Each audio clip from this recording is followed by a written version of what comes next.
Oi, pessoal, tudo bem? Hoje nós vamos falar sobre algo que talvez seja um dos principais motivos desse canal ter o nome que tem, que é o trem por trás da ciência.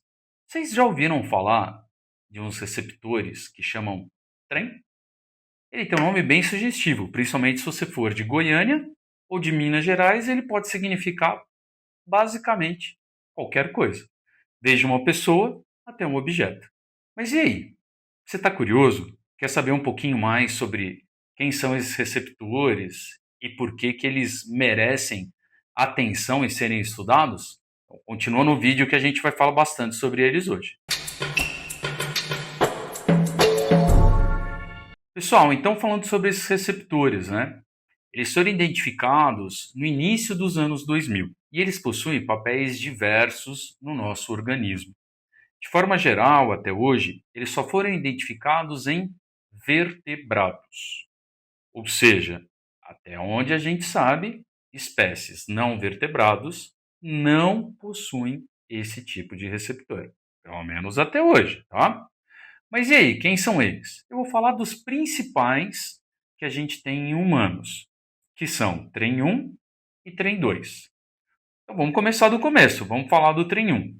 Esses receptores no início, ou melhor, o TREM1, ele foi identificado como sendo sugerido, né, que ele era o principal ativador de inflamação. Aí falaram, ok, ele ativa a inflamação, e inflamação é importante. Sempre que a gente fica doente, que tem alguma infecção viral, bacteriana, ou qualquer outra doença, mesmo que não seja infecciosa, isso está normalmente associado à inflamação. A inflamação nada mais é que uma ativação do sistema imune. Beleza. Só que depois de um curto tempo, descobriram que não era bem assim. E que no lugar dele ser um agente central, ele na verdade era um amplificador da inflamação. Para você ter uma ideia dessa amplificação, imagine você joga lá uma pedrinha na água. Você vai ver que a partir do centro, onde a pedrinha caiu, aquelas ondinhas vão aumentando.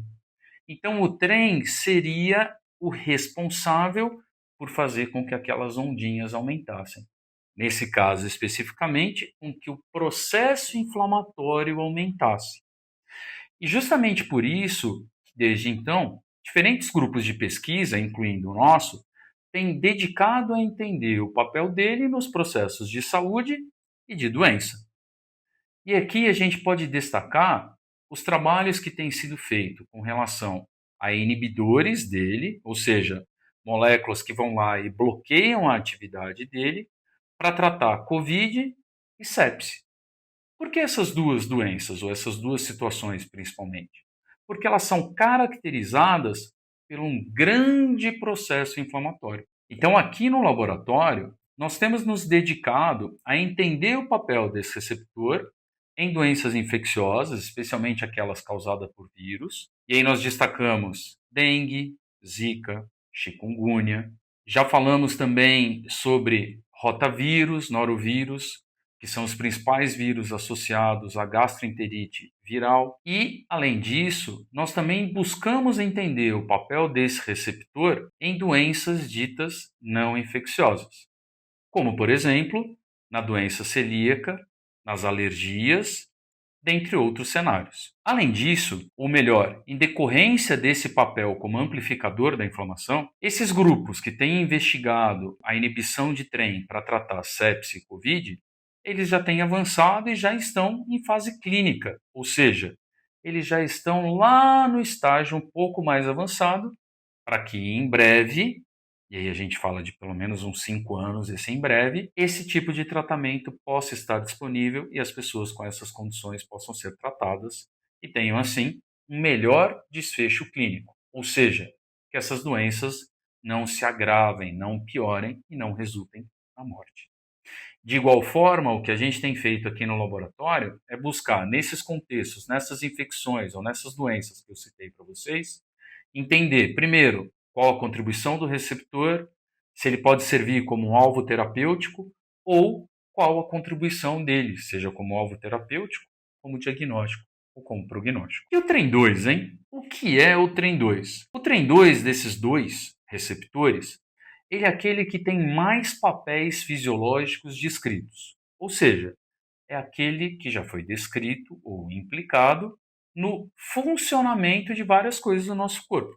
Por exemplo, algumas células do sistema nervoso central, dos ossos ou até mesmo da pele. Ao contrário do TREM 1, o TREM 2 é descrito em linhas gerais como possuindo uma atividade anti-inflamatória.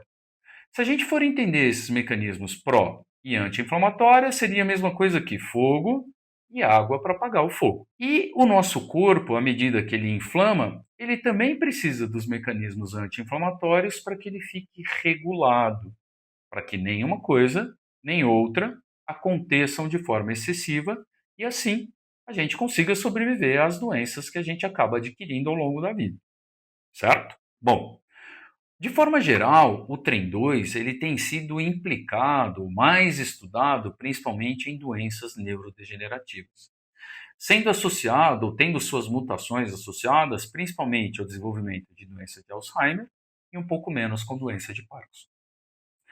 Apesar disso, ele também é implicado no desenvolvimento de alguns perfis celulares específicos, como alguns macrófagos que estão associados ao reparo tecidual.